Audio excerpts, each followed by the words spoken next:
All right. To start, I'm Detective Austin Whitaker. I'm currently assigned to our West County Special Enforcement Unit. Formerly, it's been known as the Sheriff's Gang Unit, but those terms are a little aggressive nowadays, gang unit. So we're now the Special Enforcement Unit. And then I'll let my partner introduce himself. Hello, I'm Detective Ramiro Rico. Same thing. I work with the West County Special Enforcement Unit, and I've been there for about a year now. Yeah, just to start too, we kind of want to just recap what our role is as detectives assigned to the West County Special Enforcement Unit. We primarily focus on gangs, guns, and violence. So unfortunately, we spend a little bit of time here in Fillmore. We do encounter quite a bit of the gangs, the guns, and the violence here. Just to kind of recap, kind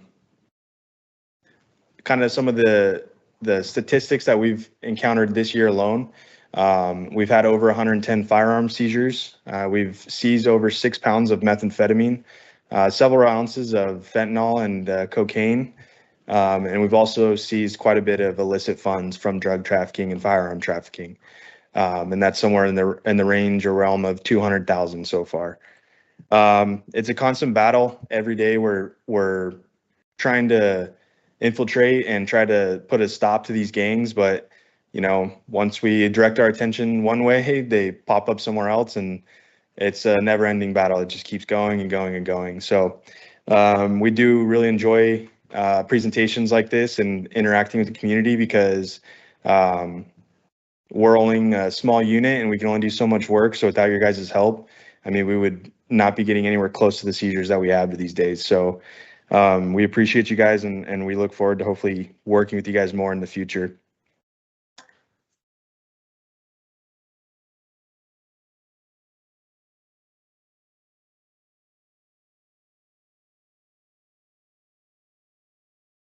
Yeah, so unfortunately, fentanyl is one of the drugs nowadays that's kind of the most common drug.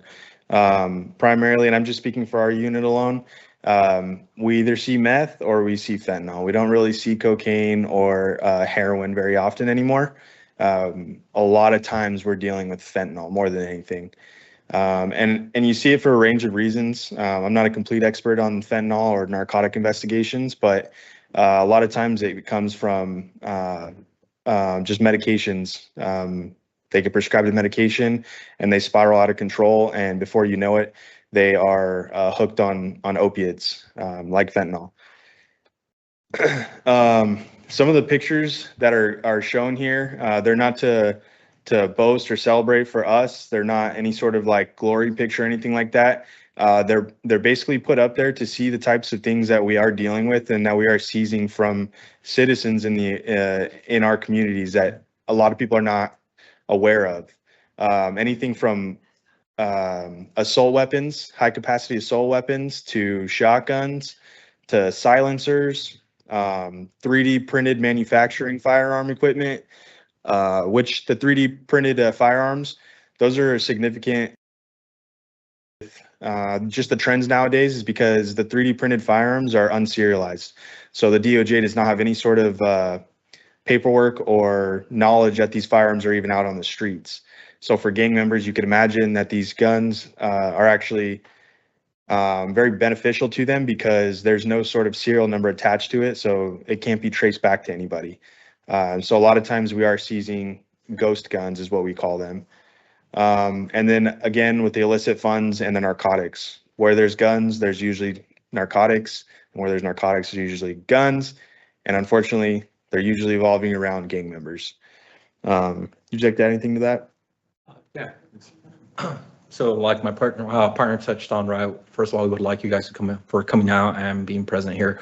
Ultimately, the reason that we enjoy a lot of these events and we like to get to know the community is because we know that half the time when you see us out on the streets, you see the red lights and you see the presence of law enforcement, and that may not be a time that you guys are comfortable talking with us, just because you know that maybe your neighbor or there's someone watching that later on that's a gang member can go ahead and intimidate you.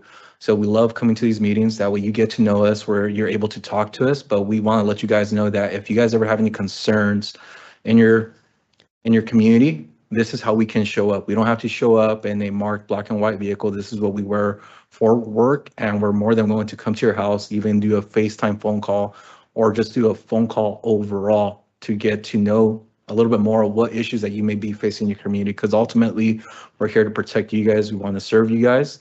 And ultimately, we can't do all these things that we have up there without the community's help whatsoever. Yeah, and to add to that, we do have resources at the end of the presentation, which we'll provide you guys with. We also have business cards, phone numbers, email addresses that will all be listed at the end.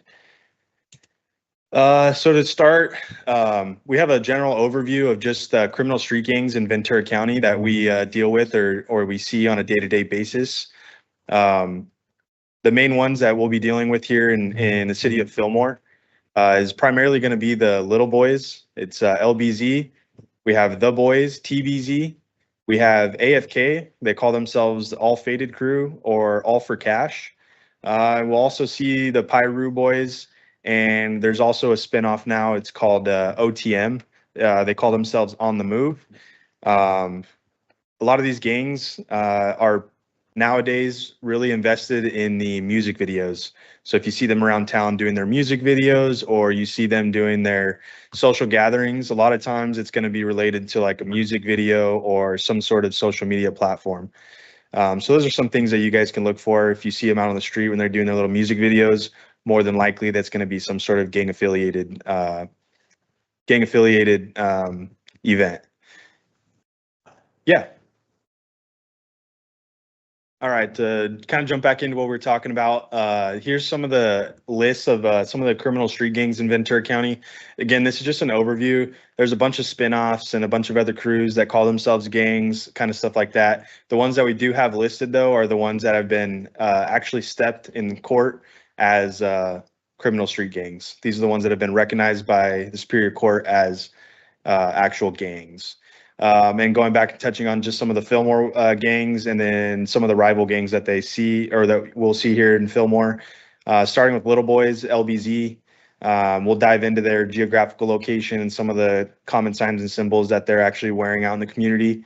We have The Boys, TBZ. That's another one here in town. We also have AFK. They go by All Faded Crew or All for Cash. They mix up their names every once in a while. I don't know. Maybe it's just timing of the year. I'm not sure why they keep changing their name, but super cool for them. We also have Pyru Boys. There's always the talks like, hey, is there really Pyru Boys still out there? They are still an active gang, and there are still active gang members from the city of Pyru. And then touching on some of the rival gangs that are going to probably be in our areas, challenging our areas to gang violence, drug trafficking, gun trafficking, those type things. We're going to have the Crazy Boys. We'll have the Party Boys, Bad Boys, the Crimies, and then overall, which is like the oldest gang in Santa Paula, is the 12th Street Locos. That's the primary gang from Santa Paula, and then all the other Crazy, Party, and Bad Boys are basically spinoffs from the 12th Street Locos. And then, of course, we have a bunch of Oxnard gangs. You will have people in our community. I can list a couple right now. I obviously won't say their names, but we consider them transplants, where they're basically grow up and they're Oxnard gang members, but they basically pick up and move into the city of Fillmore, and that's who we kind of recognize as like a transplant. But we will see them bring their gang ties and their gang affiliations over to Fillmore, and there will be gang violence because of those type things. So again, just an overview of some of the gangs. If you guys have questions on any of the specific gangs listed, we could talk about it at the end with some questions or a conversation after. Want to get that one? So we keep on saying the word gang, right? And in order for us to understand that, we have to understand what the legal definition of a gang is. This in itself is what the Penal Code has defined what a gang is. It's an ongoing organization or association or group with 3 or more members, individuals, formal or informal, with a common name, common signs, or symbols, who collectively engage in a pattern of criminal activity. So what we're meaning by this, right, is that these gang members not only wear the same attire, but they also may have like a common logo. So what we tend to see, for example, with the little boys is we tend to see the NY on hats for New York Yankees, because like we'll get into the next slide. It talks about the area that they primarily commit most of their crimes, or where they see as their territory. Besides that, another common sign or symbol that we'll tend to see on them are tattoos. So a lot of the tattoos also is something that we'll see on their body that they all have in a group. As for the criminal activity in itself, if you take the time and look up the penal code itself, the 186.22, it's defined in subsection E. There used to be what was called the 3033, which was 33 crimes that were deemed to be gang-related crimes, but as of recently that's changed, and now we call them the A through Z, and there's 26 crimes that we now see. Some of those crimes in themselves can be murder, drug sales, possession of firearms, thefts, some thefts like stolen vehicles. Those are all crimes that have been deemed to be crimes that are committed to benefit the criminal street gang. Cool. Yeah, and we commonly get the question too, like, hey, what makes them a gang? And again, what my partner was saying with the ongoing organization with 3 or more members or individuals, formal or informal, with the common sign or symbol, you could use it as like an NFL team. Well, they all wear the same jerseys. They all have the same common sign or symbol, right? You would think, can they be a gang? No, they can't, because the court of law says that they have to collectively engage in a pattern of criminal activity. So what they're saying is, with the common sign and symbol and 3 or more people, there has to be the pattern of criminal activity associated with it. And that's what the court of law basically told us, hey, that's what you need for us to recognize them as a gang. So that's our jobs as gangs detectives to prove those gang crimes. Like, hey, we believe this person, based off his common sign or symbol, formal or informal, has been committing these crimes, and therefore we believe that they are a gang. Just kind of some of the court stuff that we have to deal with on our side. But that's also sometimes where the community may not think that we're doing our jobs to the best of our abilities. We're not just dealing with what we want to do, we're dealing with what the court says we can and can't do, right? So if there is something in the future, if you ever have questions of, hey, why didn't you do this? Why didn't you do that? We're always open books. You could always ask us, hey, why didn't you do that? And I'll tell you more times than not, it's probably because we're following a very fine line of the court of law. And it's that simple. Kind of like my partner was touching on too, with the qualifying offenses, we traditionally have had the dirty 33. Those are the 33 crimes that allowed us to take, that the court of law let us take into the courtroom and say they committed these crimes, and therefore that's the criminal or the pattern of criminal activity that they've been engaging in. The appellate court didn't think that the dirty 33 was valid anymore. They thought it was basically old news, and they wanted to update that. So they cut a couple of the crimes down, and now we can only take 26 crimes into the court of law to prove them as a gang. It makes our job a whole lot more difficult, because what it does for us is we have to wait until these guys do something so significant to be able to call them a gang, rather than back in the day when, hey, just a simple theft, even though they did it with their gang member friends, it doesn't count anymore. Basically, is a wash for us. So it is defeating sometimes when we know that it's going to just escalate and escalate and escalate, but we unfortunately have to wait until it gets to the point of where they commit a serious offense for us to be able to label them as a gang. Again, kind of goes back to sometimes people think we're not doing the best job we can. We are, but we're dealing with limitations. So just keep that in mind when you see us out there. Common methods with identifying gang members. We always get the question of like, oh, just because I'm walking down the street with baggy pants, you think I'm a gang member? No, that's not why. The things that we use to identify gang members, one, of course, an admission. We love admissions, right? When someone's going to stand there and tell us I'm a gang member, that's not going to get any better for us, right? So we use admissions. We also use self-proclamation. So like social media, it's a high trend right now. People are putting things in their biography, and they don't even realize that they're doing it, but they'll actually put their little gang and their little monikers and stuff in their biographies.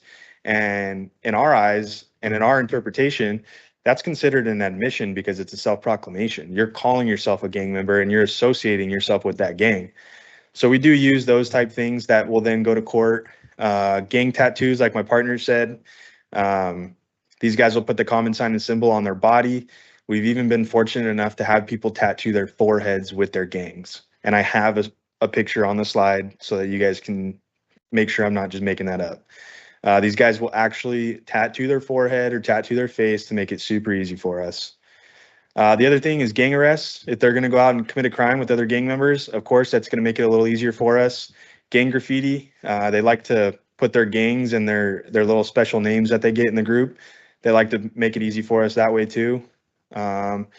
Just pure presence at a gang function. A lot of times with gang crimes, there's gang violence, and unfortunately there's going to be funerals and things like that for gang members, and the other gang members will show up and represent and wear their gang attire. So again, we use investigative techniques like surveillance on functions like this to help us identify some of these gang members that have been maybe flying under the radar, or maybe just up and comers who we don't know who they are, but we know in a couple of years that these guys are probably going to be the next ones down the street shooting at somebody. So we use things like that to help us.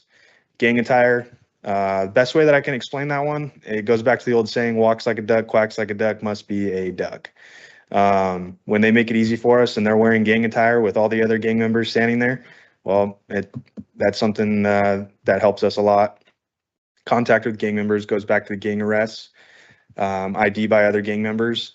We've had a huge success with when certain gang members will get in trouble for doing a gang crime. That's when they kind of have that realization moment, like I might be going to prison for the rest of my life.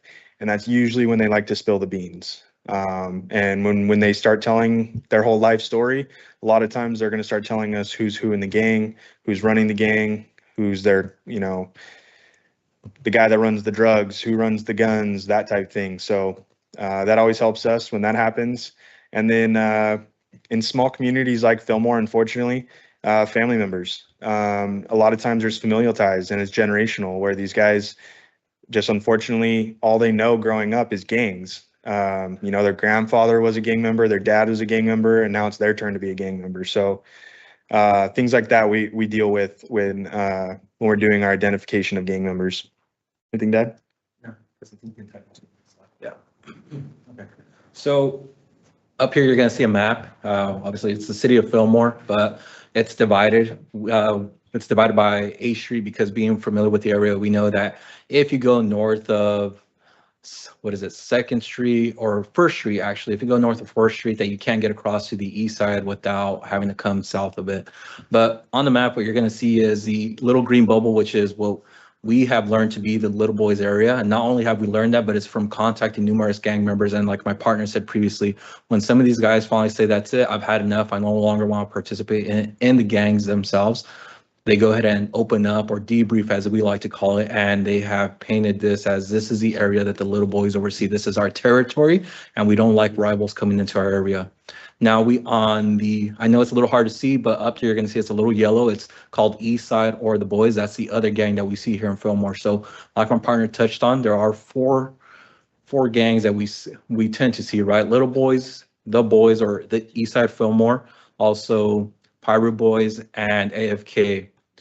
As for AFK and the Pirate Boys, that's something that we tend to see more towards Piru and Rancho Sespe. But just because you see them out there doesn't mean that we haven't contacted some of them out here in the area, such as Little Boys, or even on the east side of Fillmore. So I think to understand a little bit more, we have to understand that even though we have these major gangs, the Little Boys and East Side, they do have their feeder groups, what we like to call them, where they kind of pull, or chain of command in a sense. So one of the feeder groups that we see for the Little Boys is AFK. We do have some older members in the AFK crew, but most of them at some point try to move up to the bigger leagues, as we like to call it, and they join the Little Boys gang. As for the East Side, or the Boys, usually where they're going to pull from is either Pirate Boys, or they pull from their feeder group, which is OTM, On the Move, or On the Main as another name for them. I know that a while ago, maybe about 2-3 years ago, we were seeing a lot of OTM tagging, and a lot of it was prominent on Santa Clara and H Street, I believe, is where a lot of it was being seen for a while. Just because we have this painted up and we say this is the area, this is where that gang's going to be, doesn't mean that they're not going to, bleed over into any other areas, any other parts of the city. Mind you, though, as we're starting to progress, and my partner said a lot of these gang members are now starting to move around or they're transplant. What we're starting to see now is a lot of some Santa Paula gang members coming into the area. It wasn't that prominent before, but now we're starting to see it. And the reason that we were aware of this is because we are tasked. Sometimes one of our duties is to come out here and get to know the people, right? Know our audience. And as we're out here doing enforcement, sometimes we do contact people that we recognize as gang members from other cities, sometimes Santa Paula. And let's be honest, Santa Paula is only 9 miles away, so it's not that long of a drive. And we contact them and we ask them, what are you doing out here? And one thing that they commonly say is, I have family that lives out here, or I can no longer live there. Now I live here. And sometimes that causes issues for us between some of the actual gangs that have been established here within this city. Yeah, and just to add to that too, the pictures that are listed here with the bubbles, that's not a hard set line that we've set forth or that anyone else has set forth. It's not like it's sanctioned to that they can only stick to these areas. These are just the normal or the traditional areas that Little Boys and Eastside has claimed in the past. So traditionally, when it first started, they were very limited to those areas, the north side of Fillmore and then the east side of Fillmore. However, just because of the economic state we're in, they're wherever they can live now. And they're still going to claim their hoods, even though they may live, a north sider may live on the east side and vice versa. We still deal with that kind of stuff all the time. So it's not a hard set line, and we did not set those lines. That was just something that they had put together, established back in the day. So going over some of the common sign or symbols or some tattoos. Again, we're just scraping the surface here. We're not going to, we can't dive into, when the gang started and all that kind of stuff. That presentation would be a very long presentation. But some of the things you're going to see in the community, you're going to see the Brooklyn Dodgers hats, and you're going to see the Tampa Bay. You'll even see the Florida Marlins from time to time, and the F is more so for Fillmore. But these guys are going to wear anything that is going to have the significance of a T or a B. And again, that goes back to the boys. They use the first letters. It's not super creative, but they will pride themselves on wearing things like that. The tattoos, again, will be the TB or the boys. And again, we touched on the self-proclamation. There's nothing better than when someone tattoos that across their chest of the boys. I think that makes it pretty easy for anyone in the community to say, yeah, I think that's a gang member, right? So those are things that we are looking for. Unfortunately, we have seen an influx in high school students getting tattoos, gang tattoos. They'll try to hide them as best they can. They'll try to kind of mush them together with other like tattoos or other pieces of art. But we're trained to see those type of things, to try to pick up on new methods of tattoos and stuff like that. And they'll really always go back to some sort of incorporation of T and B. And the boys, East Side, they're going to have the E and S as well for East Side. Those are two separate gangs. And again, it gets super complicated. So we'll just leave it as kind of an umbrella. East Side, basically East Side and the boys are two separate gangs. But over time, they've kind of morphed into one. We recognize them as just one general East Side. That's how we refer to them as. But there are a few members that will distinctly differentiate between the boys and East Side. But for court purposes, we cover just East Side. Anything to add with the boys? No, just with some criminal investigations that we've conducted this past year here in Fillmore, we have had several gun seizures and narcotic seizures from this gang. So they are still very active. They are recruiting day in, day out. They also have strong ties with Satakoy and Santa Paula gangs. And that goes far above our heads. There's things that control criminal street gangs like the Mexican Mafia. And when the Mexican Mafia puts out orders, the soldiers on the ground have to basically abide by those orders. And that's essentially what's happening with the boys. They're getting direct orders from someone far above or high up in the hierarchy of the Mexican Mafia. And they have strong ties now with Santa Paula and Satakoy gang.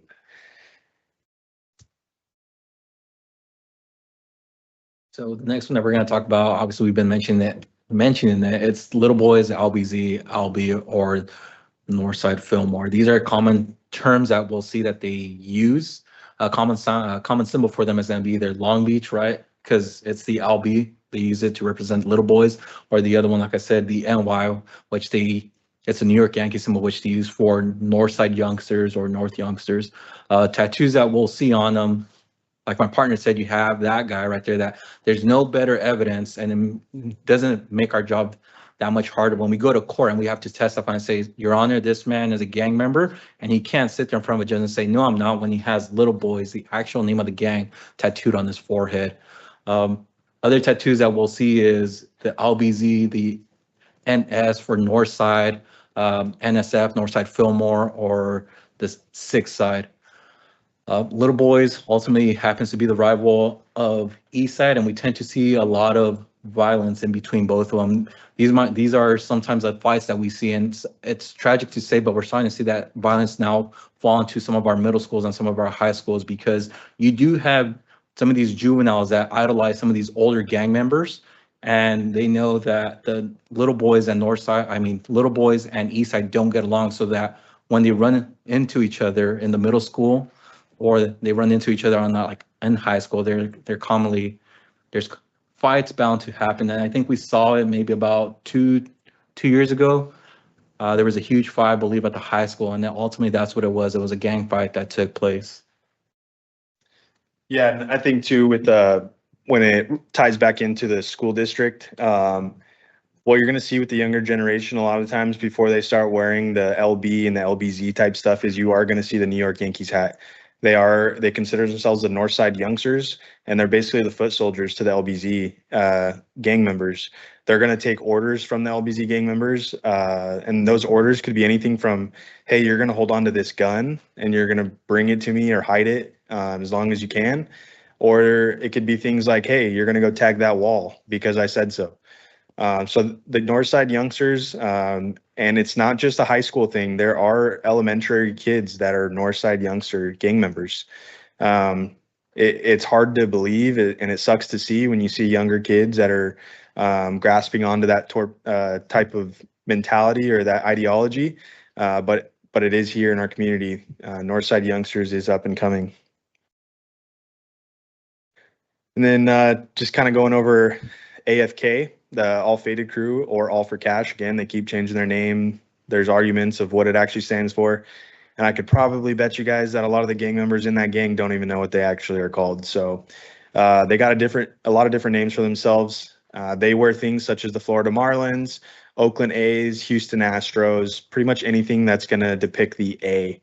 The A for AFK is their prominent letter. Tattoos, they do claim the north side of Fillmore, so they will have the NS.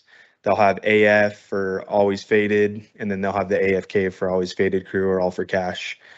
AFK is also really big. They have a few members that are really big with making music videos, so those are probably going to be some of the ones you're going to see across town doing the videos.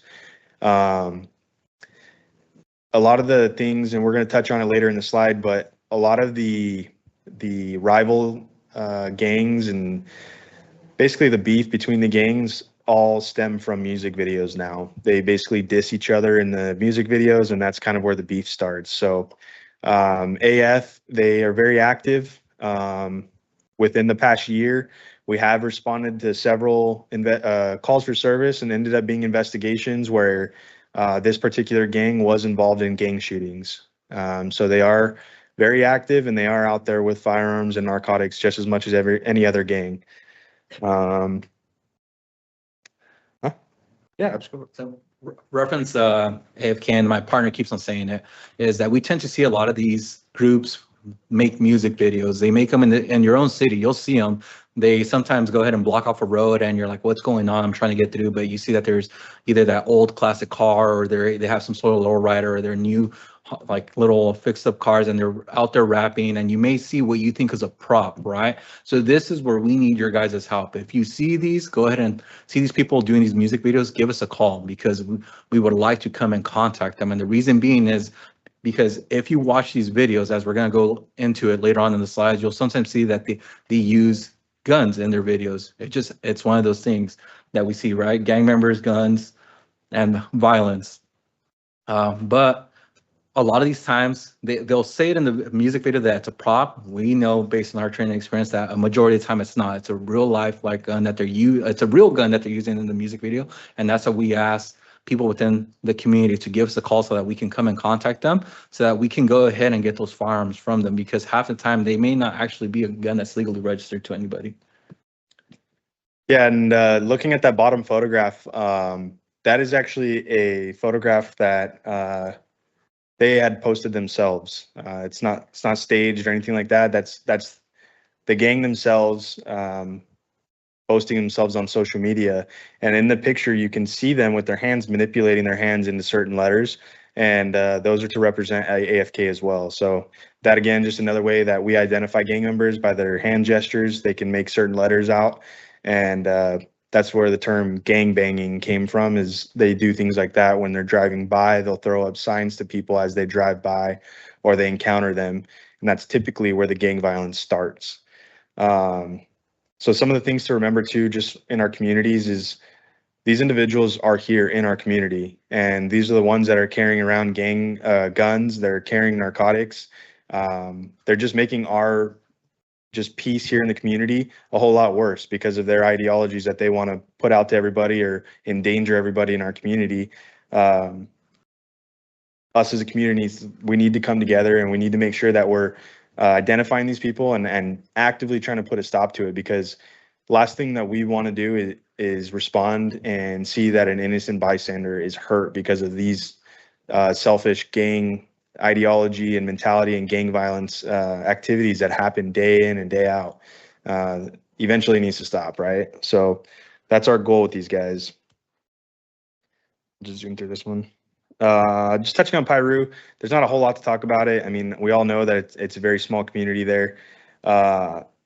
These guys traditionally have called themselves Pirufas. Their common sign or symbol, you're going to see them a lot of times wearing the Pittsburgh Steelers, the P, the yellow P hat, or they'll have the black and white P hat. That's kind of their attire that they're going to wear more commonly than anything else.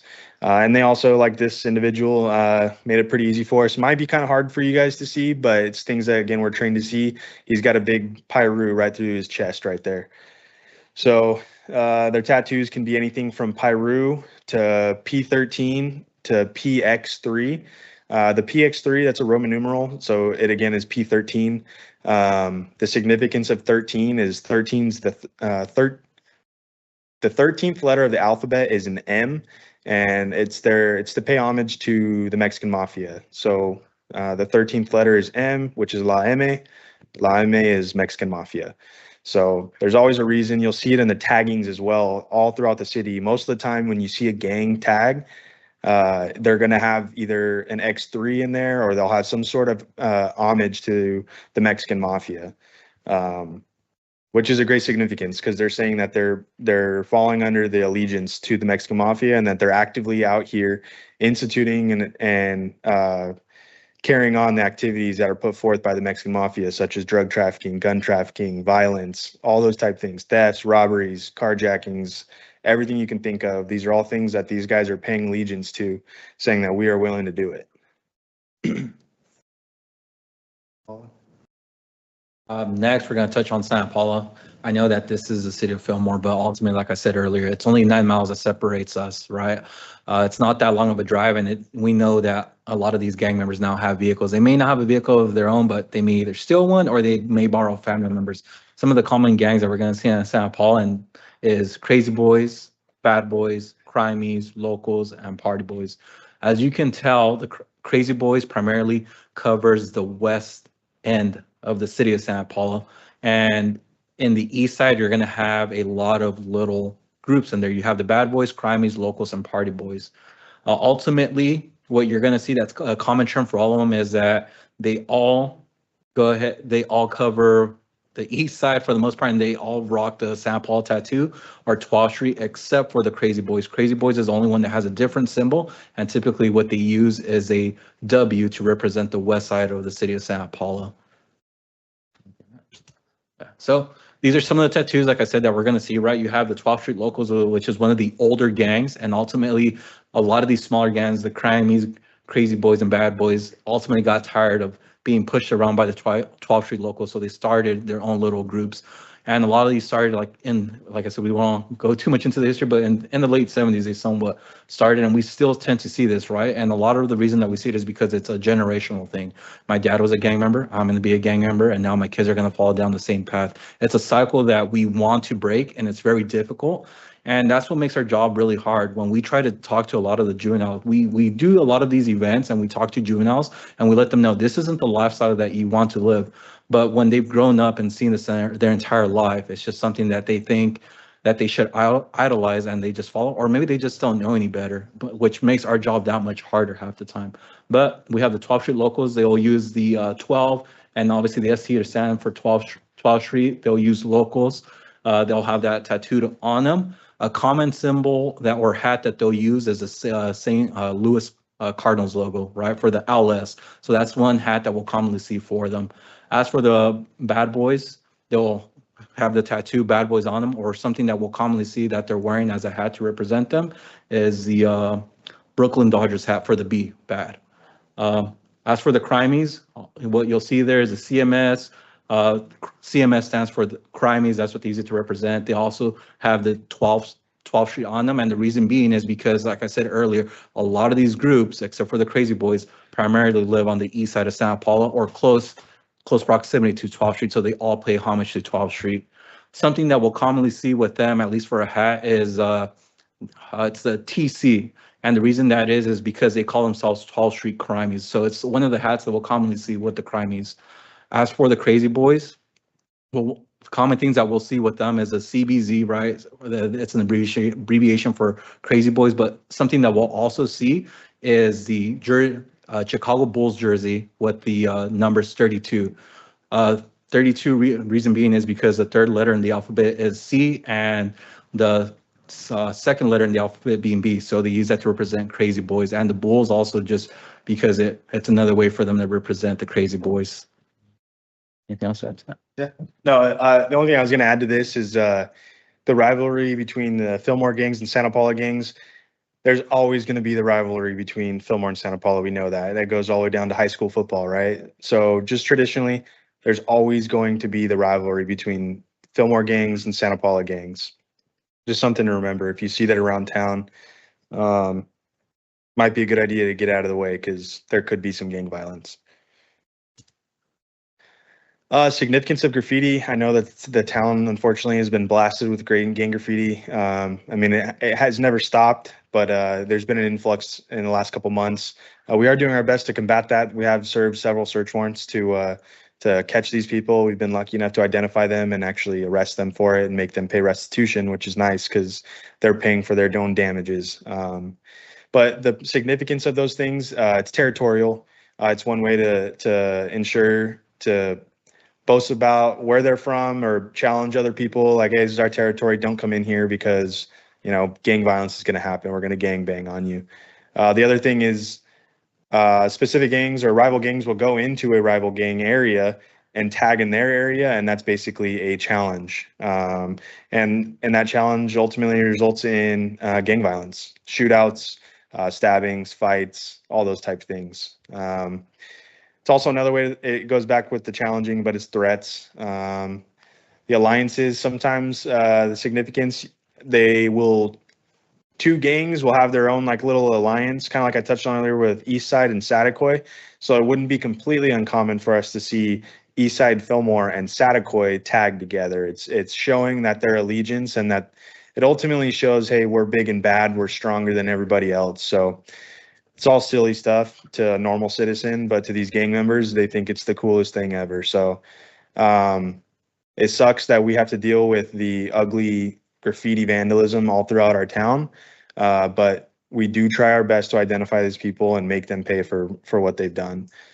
And sometimes we'll see roll calls. A roll call is essentially it's like a roster. It's basically a roll call is where they'll identify everybody in the gang. They'll put all their little monikers or their AKAs is another sense of it, but they'll put all their names on it. And it's basically to say, all these people were here right now doing this tagging. Again, you got to remember, we're not dealing with the brightest of what community has to offer, right? And these guys are doing these things for no good reason. They're just doing it. And then the rest in peace. They pay their respects to their dead homies. And one way to do it is, I guess, go out and graffiti all over a wall, because that means a whole lot. Again, there's not great significance to why they're doing this, but you gotta, in their perspective, I guess there is great significance. It's not really an excuse. Gangland? I want to add something to the last slide, reference to graffiti. That's one form that we use, or that we tend to see, like it's like an early onset of communication. We'll take a look at the graffiti, we'll study it, right? And something that we always try to see is, what name are we commonly seeing, and is anybody crossing them out? And that's a way that we can kind of start learning if there's something coming down the pipeline.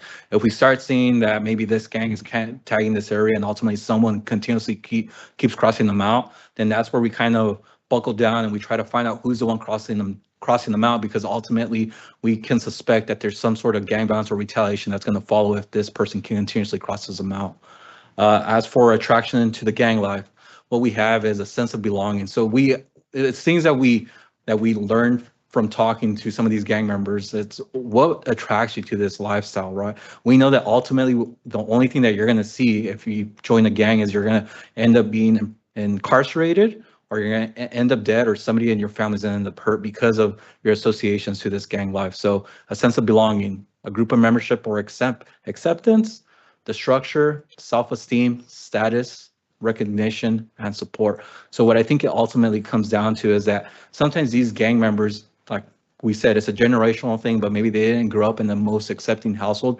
So they find something common with these people. They think that they're their friends, or they give them false hope or false promises. Hey, if you join us, this is what you're going to receive. You're going to receive this money. Nobody's going to tell you what to do, and people are going to be afraid of you.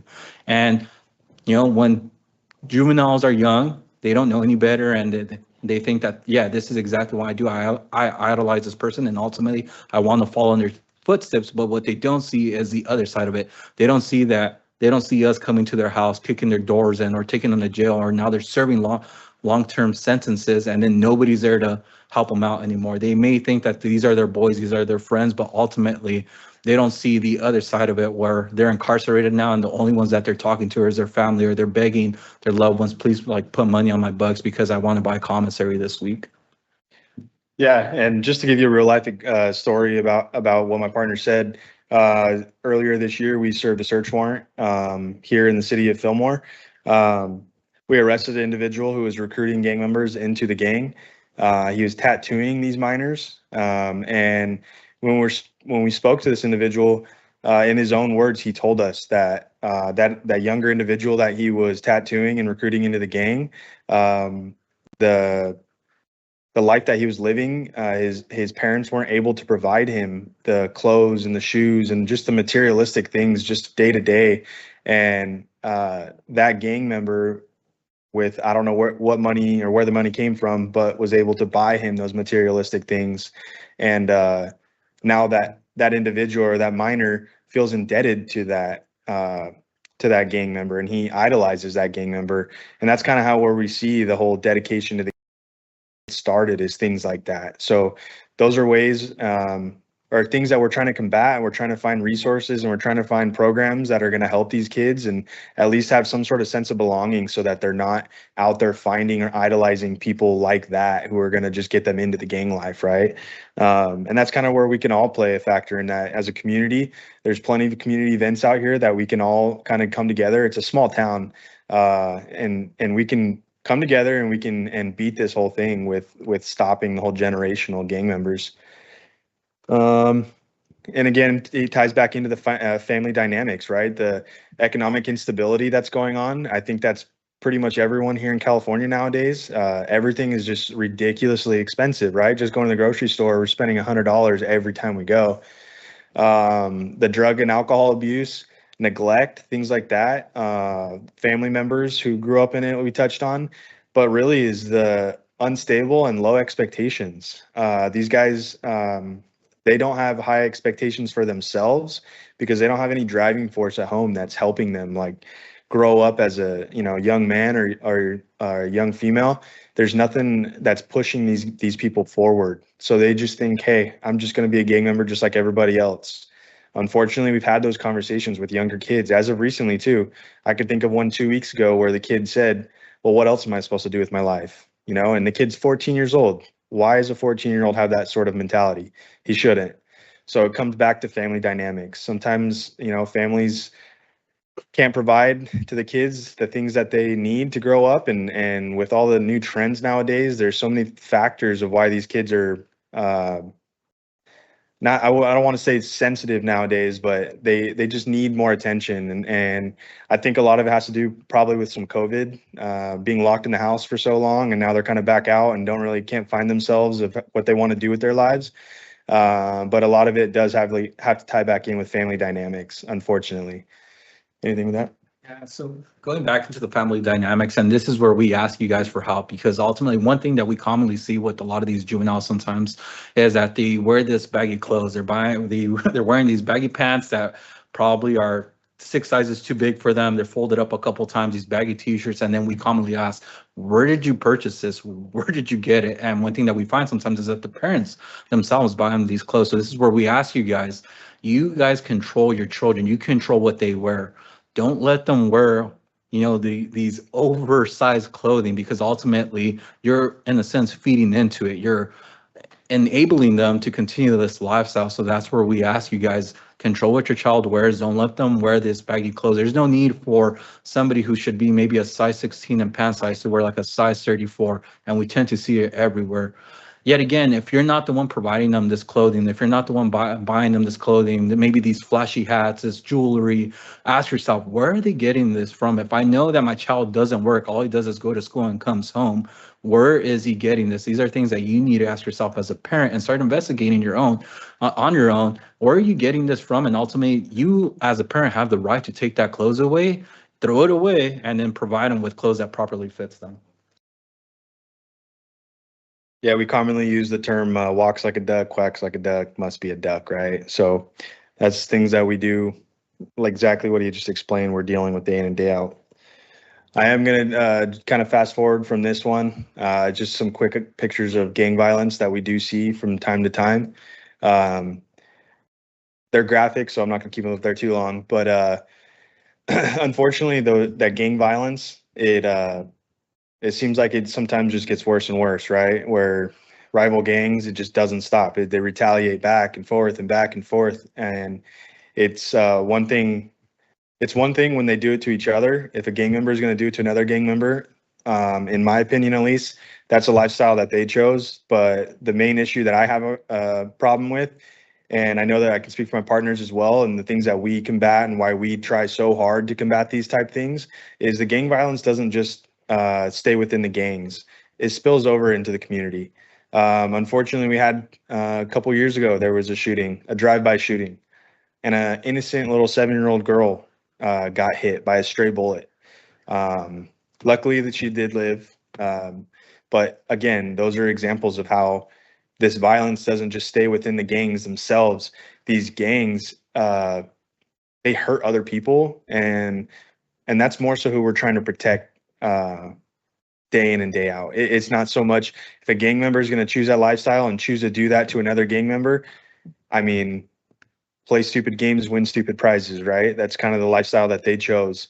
However, when it's going to be someone in society, that's somebody that we want to just give all effort to try to prevent and combat as well. This slide that's up here now is a disregard for law enforcement. We're seeing a huge influx within the past, I'd say it's been about a year now, but it's been even more so in the last like 6 months or so.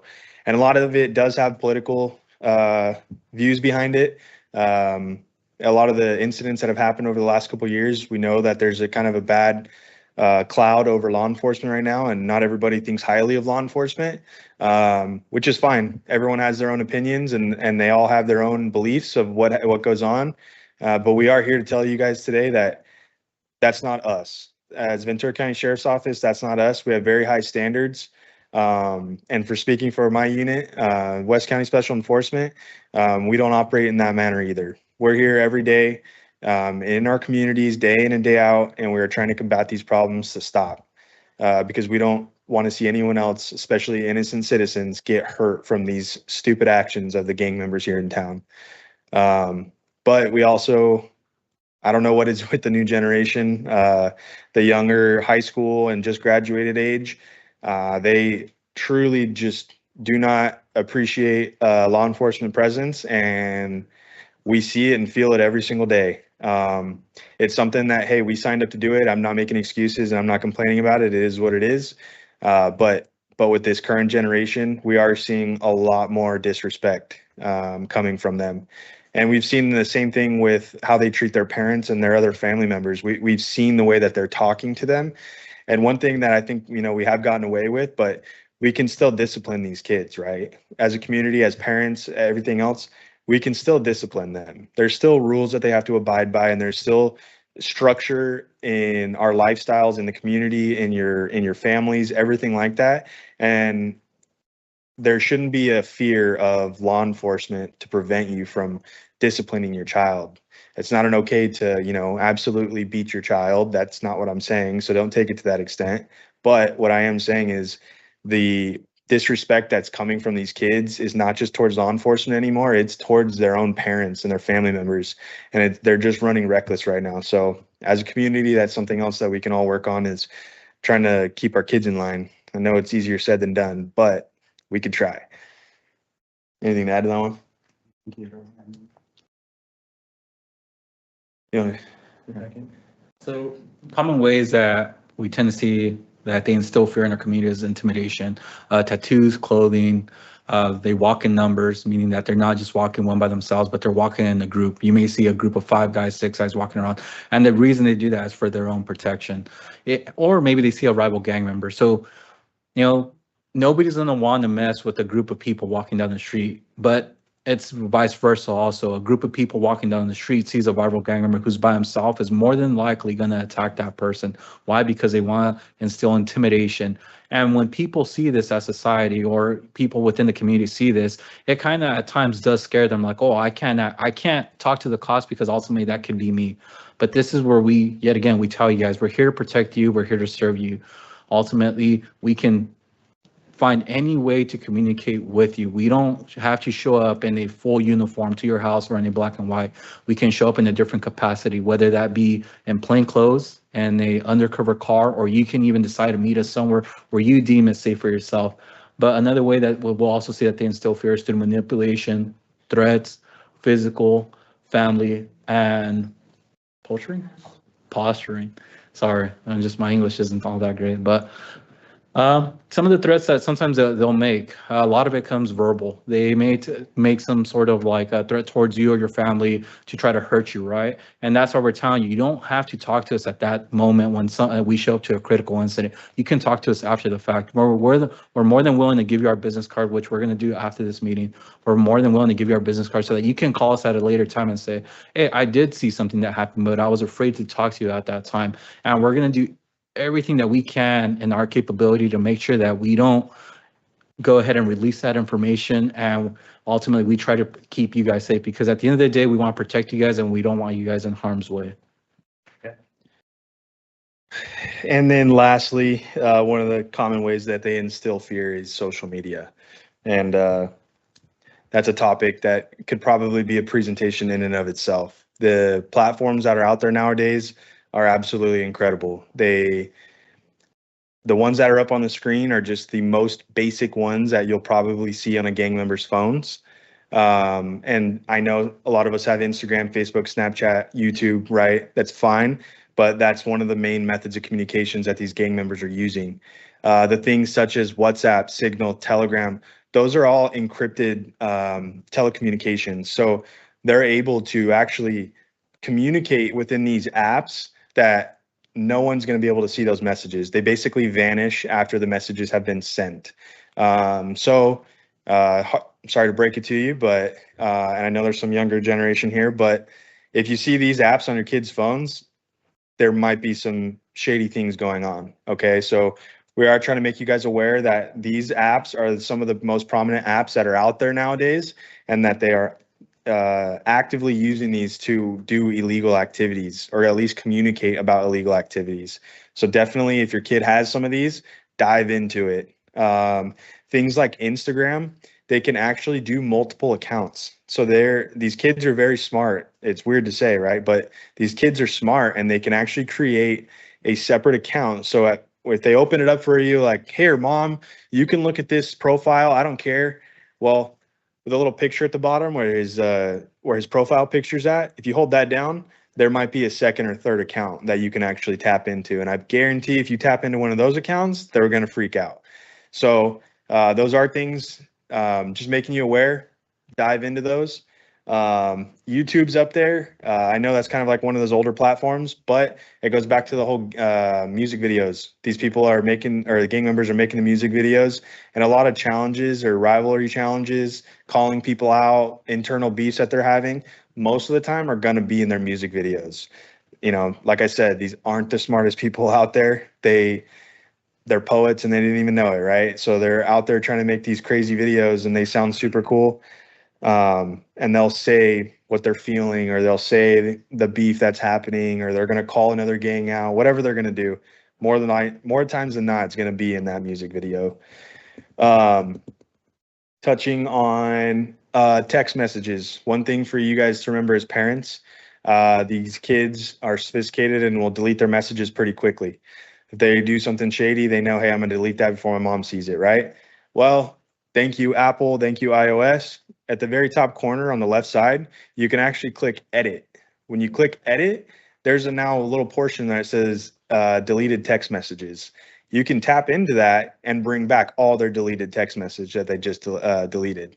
You usually have about a 30-day window that you can get those messages back, but those are ways where a lot of the communications they think that they're savvy and that the communications are gone. No, they're not gone. They're still there. And then as well as just like the photo albums, Snapchat albums, all those type things.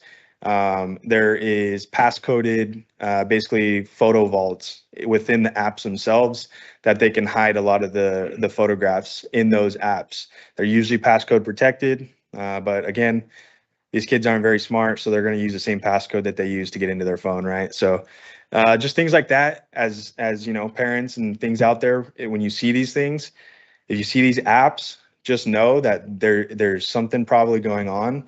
If you're ever in a position where you're curious if your kid is doing things like that, reach out to the school resource officers, reach out to us, a patrol deputy out there driving around. You can ask those sort of things and we'll more than likely help you, right? We can only go so far. Again, going back to the law, we can't just search everything for no good reason.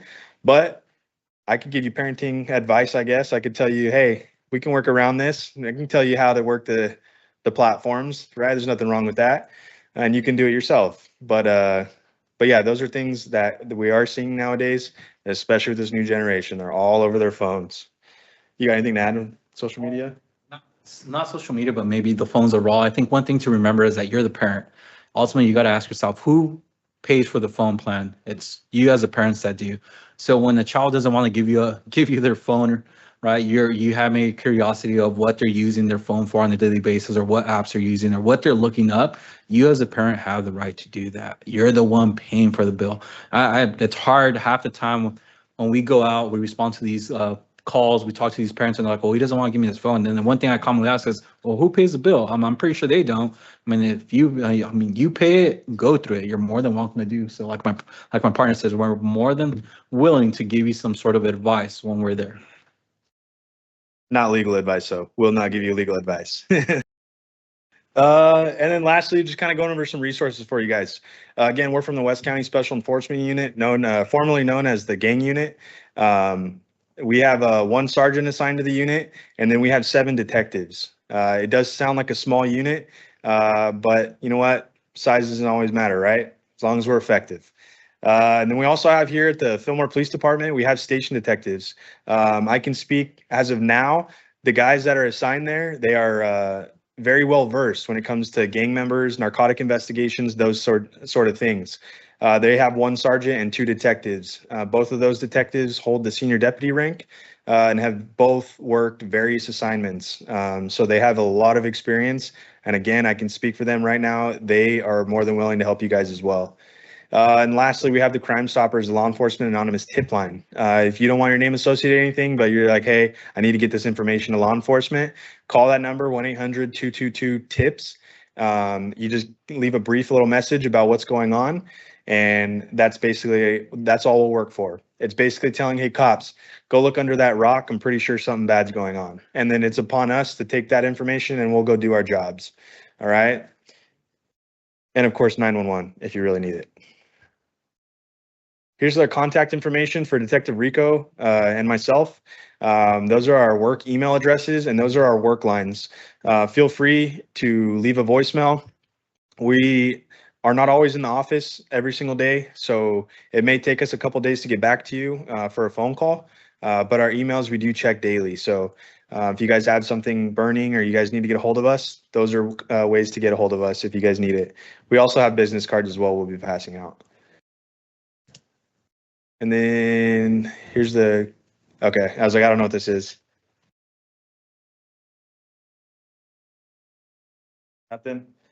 Sorry, I gave away all the secrets to the phones. Before they go into the surveys. As a school district, my name is Roger Adams. I'm one of the assistant directors.